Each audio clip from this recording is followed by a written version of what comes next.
Hello and welcome to the Smells Like 90s Rock Anti-Valentine show social distance version.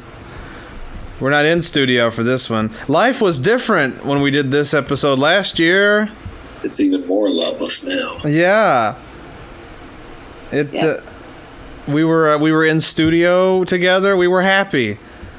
There's less human contact now. Yeah, exactly. That was one of the last ones. We're coming up to like one of the last, coming up to the anniversary, shows, 1 year anniversary. Because technically this week's episode is round 42 of Home Game. So yes, we're rapidly closing in on 52, which would make a full year. Now, of course, did we really go into April?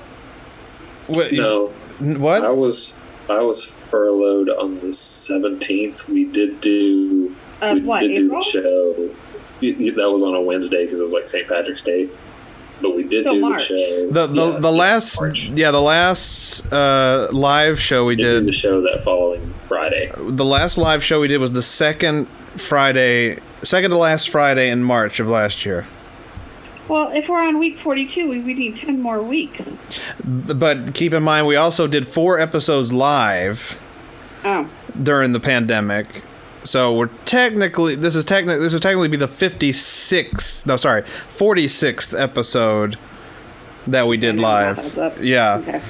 But give or take those episodes, this is round 42. So, yeah. When we reach the 52 mark, it'll actually be 56. That's how long we'll have been in quarantine at that point. Okay. It's a lovely thing.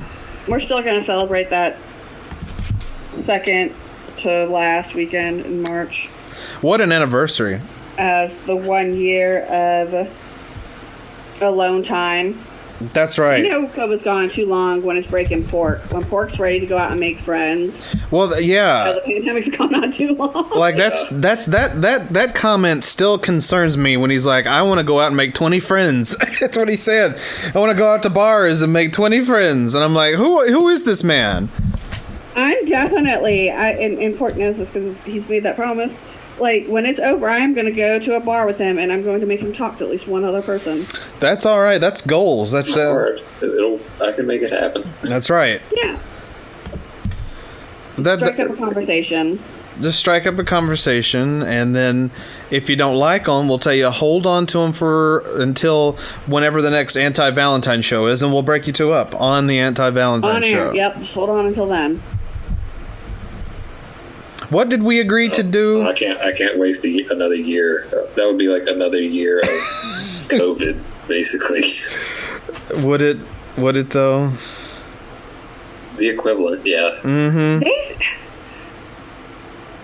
The pandemic. See, what we don't realize is we're not going to ever go back to where it was before the pandemic. Which is okay. What we're hoping is to get to where COVID is an endemic, like the flu or something along those lines. But there is a strong possibility, based on the research recently that has been coming out, that we're going to have seasons where people are going to be expected to wear masks in public places and stuff. Because once it gets to endemic stages, to stop it from becoming a pandemic stage again.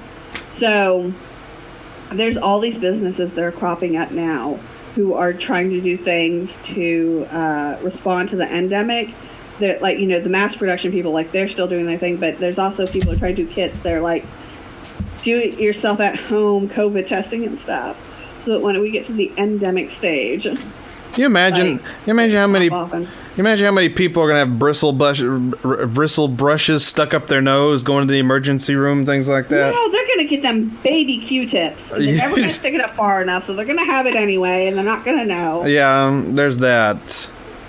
I'm wondering why we haven't ramped up production of like N95s yet. I feel like that would have been the smartest thing to do. That would have been. I think that would have been an appropriate question, like in the summer. At this point, I'm like, because we don't care enough. That's the answer to everything. Yeah. I mean, just getting people to wear cloth masks is hard enough. There's probably not a big enough market for N95s in America. Yeah. Outside of America. I luckily have some, but they came from South Korea. Her mom lives in South Korea. Oh, well then, okay. It wasn't just from some random business then. Yeah. And it was That was- probably yeah, I a didn't- lot cheaper over there than it is over here. Yeah, that too. Yeah, I got very fortunate there. So and South Korea's our ally. That's So, true. yeah. No knock on South Korea. I was just saying that that's a very random place to get masks. And I still order things from other countries, but I don't know if masks would be the thing that I would order from there, unless I knew someone who was there who could send them to me. I don't care. South Korea lent me a helping hand. Well, there you go. I'm not gonna lie. When you put on the N95 and then you put on a cloth mask, you're like, oh, you feel the difference. It's like you've taken off the bulletproof vest. You feel doubly. You can't really breathe in the N95 mask that well. Pork's officially saying that he feels like a cat who's saying, if you can't see me, I can't see you, or whatever. Like, you can't see me, but it's like, yeah, we can.